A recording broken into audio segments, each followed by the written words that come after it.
Sir, yung huling kita natin dito, yung pinasyala mo yung ating mga recruit na police applicants. So, sir, at sa muling pagkakataon, isang karangalan ng NCRPO na makaharap po kayo. Pagbalik nyo at meron namang project mula po yun, sir. Sir, ano pong magiging pangunahing benepisyo ng bagong forensic laboratory sa mga mamamayan, sir? Actually, ito yung sinilip ko noon nung nakita ko kayo ng mga trainee. Hmm. Siguro isang paboritong kanta ng mga pulis na hindi masabi sa publiko. Pag may malalaking krimen, hindi naman sila ang gumawa ng krimen, pero ang kantay sa ako nasisisi, ako na lang parating may kasalanan. So the reality is, law enforcement needs resources. So whether tamang training, tamang sweldo, tamang facilities. So all around the world, nagmo-move to two things, no? Forensic o yung mga crime lab, forensic science, and artificial intelligence, no? So, awan ng Diyos, since 2027, nakakatulong po tayo mag-build ng maliliit na crime lab.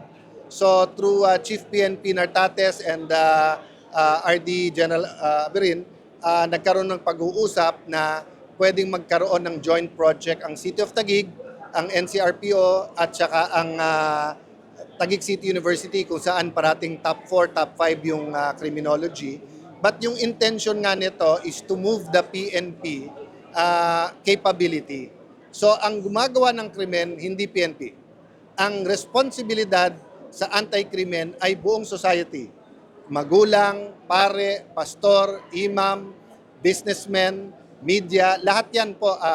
Pag tinignan mo po mga haligi ng hustisya, yung piskalya, yung police, yung West, sistema yan eh. So how do you now help yung sa police? So one way to help is to back them up with the facilities at yung science. So hopefully, etong mangyayari. And I'd like to thank the Australian Embassy, the Australian government, and PGH. Meron din silang project sa forensic. Yun naman yung teaching naman. So sir, baka meron po kayong mensahe sa ating kapulisan, especially ng NCRPO upang mapangalagaan nilang itong project mo sir na itong bagong laboratory kung sakaling matatapos sir. Well, alam ko po na sa disiplina nyo wag magpakita ng emosyon. Alam ko na sa disiplina nyo po na bawal mag-criticize sa official policy. But I think dialogue and telling us what you really need. So marami to nabuo sa either sa pag bumisita may kape time, o kaya ito, may interview, tapos may tanong ka na, maring nasagot ko ngayon, pero pagdating ko sa bahay, iniisip ko ano bang kabuuan sagot doon?